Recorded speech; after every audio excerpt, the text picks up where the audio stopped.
ये कहानी एक खूबसूरत नीलू चिड़िया की है जो एक जंगल में बरगद के पेड़ के ऊपर रहा करती थी। उसका कोई अपना घर नहीं था। एक दिन एक कौवा उस नीलू चिड़िया के पास आता है। अरे अरे चिड़िया बहन, 2 दिन के बाद नया साल आने वाला है और तुमने अभी तक अपना नया घर नहीं बनाया है। तुम्हें पता है मिनी कोयल जो इस जंगल की महारानी है, उसके महल में नए साल की पार्टी है और वो सभी पक्षियों को इनवाइट करेगी और वे सिर्फ उन्हीं पक्षियों को इनवाइट करेगी जिसका घर होगा।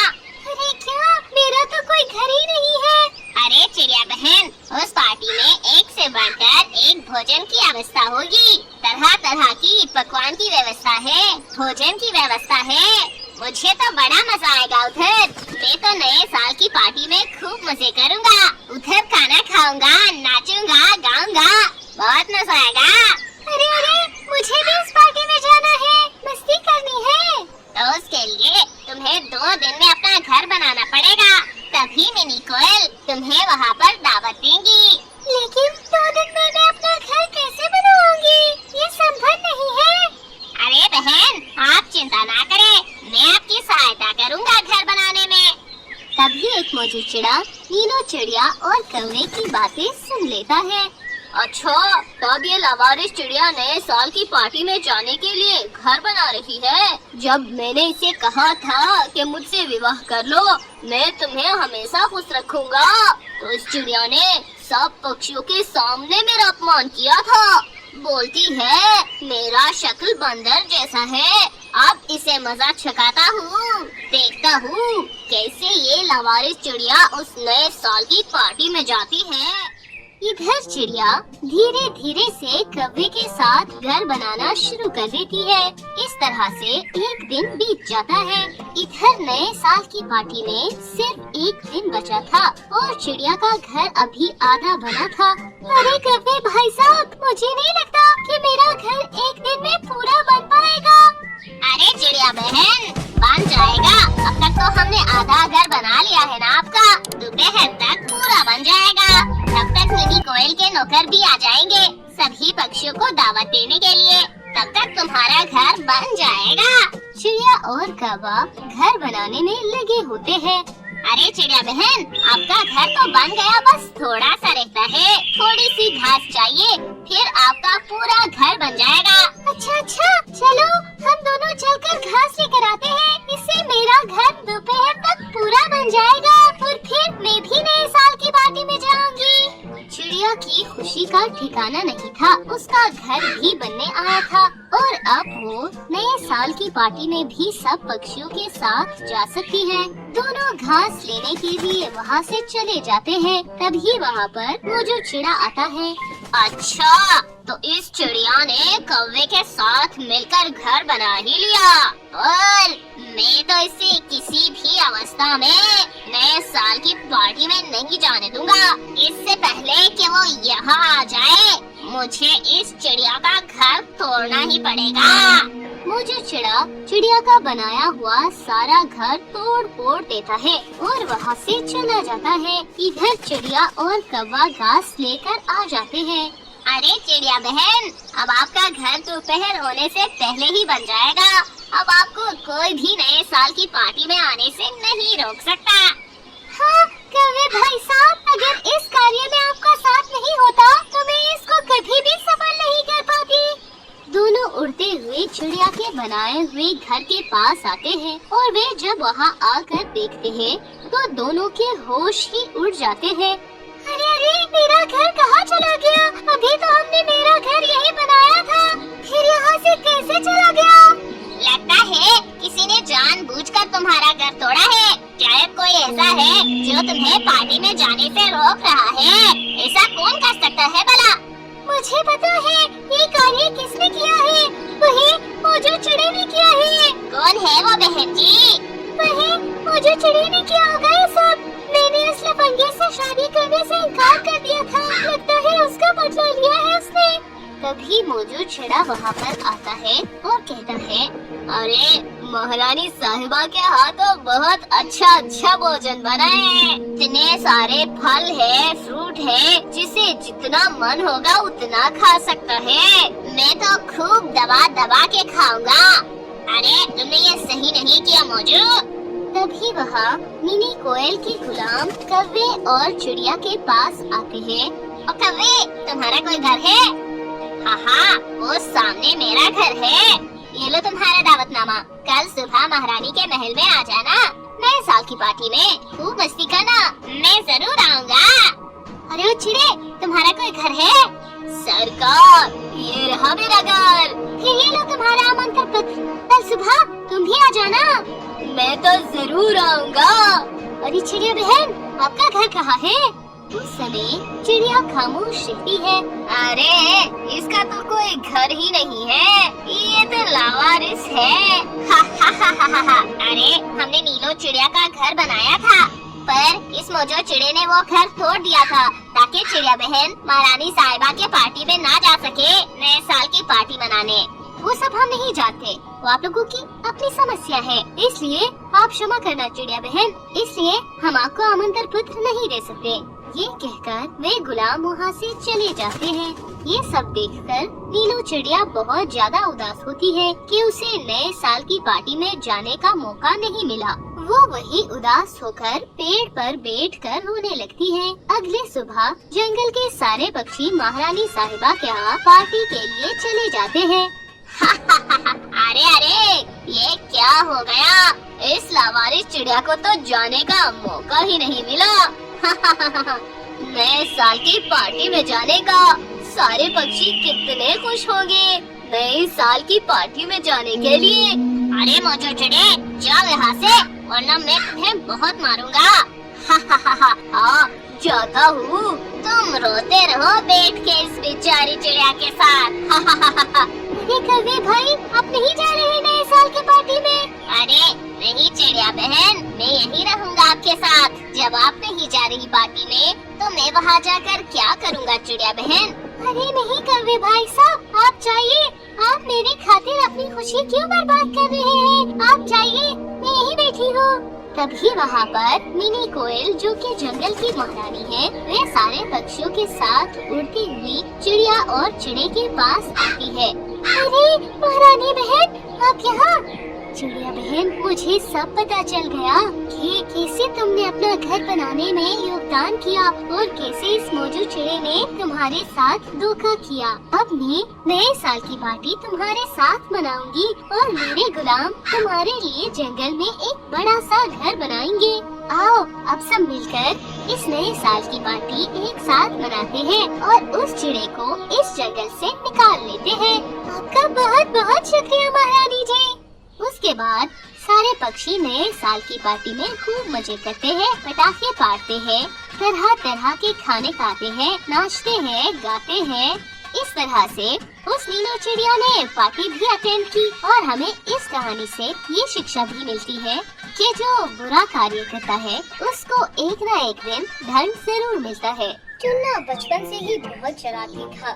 इसके पेड़ से अमरूद तो उसके पेड़ से जाम या किसी के पेड़ से आम वो चोरी करके लाता था। वो ऐसे ही किसी न किसी के बाग से फल चोरी करता रहता था। टुन्ना जब बहुत छोटा था तब बिजली गिरने की वजह से उसके माता पिता की मृत्यु हो गई थी। तभी से टुन्ना अपने चाचा टुना, अपनी चाची टुनी और अपनी बहन टुनिया के साथ रहता था।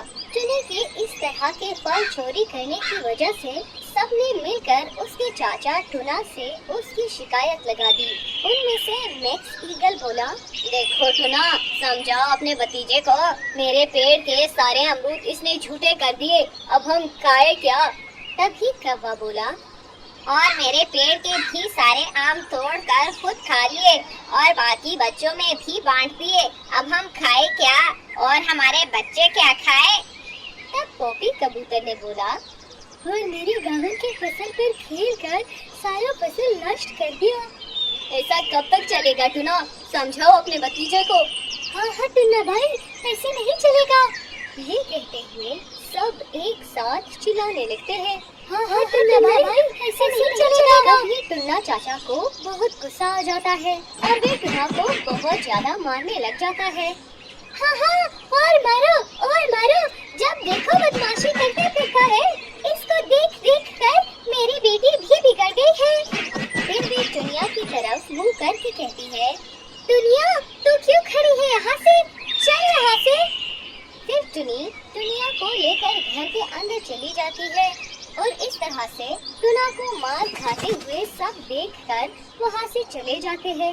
इधर टुन्ना जितना मार खाता है इतना ही उसका गुस्सा बढ़ जाता है और मन ही मन में कहता है, मुझे मार दिला के बहुत ही मजा आता है ना, अब देखो मैं क्या करता हूँ। इसके बाद गुस्से में आकर टुन्ना पोपी कबूतर के फसल में आग लगा देता है। ये देखते हुए कबूतर चिल्लाते हुए कहता है, अरे देखो देखो, टुन्ना ने मेरे फसल में आग लगा दी है, अब मेरा क्या होगा। अरे ये कैसा अत्याचार है भाई, इस टुन्ना ने तो हमारा जीना ही आराम कर दिया है। अरे अब इसके उस चाचा से पूछ कर कुछ नहीं होने वाला, उसको तो सबक सिखाना ही पड़ेगा। तब मिम्मी चिड़िया कहती है, हाँ हाँ, इसको तो अच्छे से सबक सिखाना पड़ेगा, इसकी तो अच्छे से दवाई करनी चाहिए। अब मेरा क्या होगा, तुम सब इस टुन्ना का कोई बंदोबस्त करो ना। हाँ, कुछ तो करना ही पड़ेगा, चलो हम सब उल्लू महाराज के पास चलते हैं, तभी इस टुन्ना का कोई हल निकलेगा। तभी नीम सिटिया कहती है, हाँ हाँ ये ठीक होगा, हम सब उल्लू महाराज के पास ही जाते हैं, चलो सब। तब सभी उल्लू महाराज के पास गए और तभी बोबी सुकून ने बोला, उल्लू महाराज जी, हमारा वे पक्षी टुन्ना बहुत ही बदमाश है, वह हर किसी के खेत से फल चुराता है, उसे खाता है और नष्ट भी करता है। हमने तो उसके चाचा से शिकायत भी की थी। ये सब सुनकर टुन्ना के चाचा ने कहा, हाँ महाराज, ये सब देखकर मैंने उसे बहुत डांटा भी था और मारा भी था, लेकिन वो सुधरने वाला कहा और आज तो उसने हद ही कर दी, मेरी गेहूं के फसल में आग लगा दी। मैंने सब सुना और समझ भी गया, इस टुन्ना को तो सबक सिखाना ही पड़ेगा। जाओ उसको पकड़ कर लाओ और जेल में बंद कर दो, साल भर जेल में बंदी रहेगा, तभी उसका दिमाग ठिकाने आएगा। इसके बाद सब जाकर टुन्ना को पकड़ कर लाए और इसके बाद उसे जेल में बंद करके वहाँ से खुशी खुशी चले गए। सबके जाने के बाद वहाँ पर उल्लू रानी आई और वे बोली, मैंने आज तक आपसे कुछ नहीं मांगा, लेकिन आज एक विनती करती हूँ कि आप टुन्ना को छोड़ दीजिए। क्या तुम्हारी इतनी साहस, तुम मेरे फैसले के खिलाफ जा रही हो? अरे महाराज, टुन्ना को सजा की नहीं प्यार की जरूरत है और मैं उसे माँ का प्यार दूंगी, उसे अच्छे बुरे का सीख दूंगी, उसे पढ़ाऊंगी लिखाऊंगी, फिर आप देखना टुन्ना जरूर एक अच्छा बच्चा बनेगा। ठीक है, मैं तुम्हें 1 साल का समय देता हूँ, अगर 1 साल के अंदर अंदर तुम टुन्ना को ठीक कर पाई तो ठीक है, वरना टुन्ना के साथ साथ तुम्हें भी अंदर काटूंगा। मुझे मंजूर है महाराज। ये सब बातें सुनकर टुन्ना खुद हैरान हो गया था। उसकी आंखों में आंसू आए और फिर वे बोला, अरे उल्लू रानी, अब सच में मुझे माँ का प्यार देगी, और अगर मैं ना सुधरा तो क्या आप सच में मेरे साथ जेल में बंदी रहेगी? हाँ टुन्ना, सच में। अरे आप कितनी अच्छी हो, मैं आपकी हर बात मानूंगा। फिर टुन्ना को उल्लू रानी ने जैसा जैसा बोला वो वैसा वैसा करता गया। उसने जैसे जैसे पढ़ाया वो वैसे वैसे पढ़ता गया और वो सब करता गया। फिर 1 साल के बाद वो एक सुंदर और सुशील पक्षी बन गया। सब उसका ये बदलाव देखकर हैरान हो गए और उसकी ये बदलाव देखकर उल्लू महाराज भी खुश हो गए और उसके बाद से सब मिलकर खुशी खुशी रहने लगे। तो जंगल में बुखार गिद्ध का खौफ था। मासूम पक्षियों की जाने, उनके अंडे और कोई भी चीज जालिम गिद्ध से सुरक्षित नहीं थी। सब सवेरे जब गिद्ध अपने घर से निकलती तो तमाम परिंदों की दौड़े लग जाती थी। भागो भागो, जब तक दम है भाग लो, लेकिन रंगीले गिद्ध के चुंगल से नहीं बच सकोगे। तुम सब एक दिन मेरी खुराक बनोगे। तमाम पक्षी रंगीली गिद्ध से बहुत परेशान थे, लेकिन वो उससे किसी भी तरह से छुटकारा हासिल नहीं कर पा रहे थे। उसी जंगल में एक नीलू चिड़िया रहती थी। उसे अपने घोंसले में 2 अंडे दिए हुए थे। जब उसे खतरा सर पर मंडराता हुआ नजर आता है तो वो सोचती है, अरे मैं अब क्या करूं? ये जालिम गिद्ध मेरे अंडे खा न जाए। क्यों ना मैं अपने अंडों को कहीं पर छुपा दूं, ताकि जालिम गिद्ध की नजर मेरे अंडों तक ना पहुंच सके। फिर चिड़िया अपने अंडों को दरख्त के तने में छिपा देती है और खुद घोंसले में जाकर बैठ जाती है, ताकि दूर दूर से वो जंगल को अच्छी तरह से देख सके। तभी एक कौवा उड़ता हुआ उसी दरख्त पर आ बैठता है। वो बहुत ही ज्यादा दुखी होता है। चिड़िया कौवे को दुखी देखकर उससे पूछती है, अरे कौवे भैया, क्या तुम भी इस जालिम गिद्ध से सुरक्षित रहने के लिए जगह ढूंढ रहे हो? अरे चिड़िया बहन, मैं अपने ऊपर होने वाला कौन सा जुल्म बताऊं? इस खूंखार गिद्ध ने तो मेरा पूरा परिवार ही उजाड़ डाला। एक दिन मेरी पत्नी बच्चों के लिए दाना ढूंढने के लिए निकली हुई थी। वो दाने की तलाश में इधर उधर फिर रही थी कि गिद्ध ने उसे अपना शिकार बना लिया। फिर मेरे बच्चों के लिए दाना लेने वाला कोई नहीं था। एक दिन मैं इनके लिए दाना लेने गया हुआ था कि मेरी गैर मौजूदगी में मेरे बच्चों पर हमला करके उन्हें अपना भोजन बनाकर खा गया। अब मैं अकेला रह गया हूँ।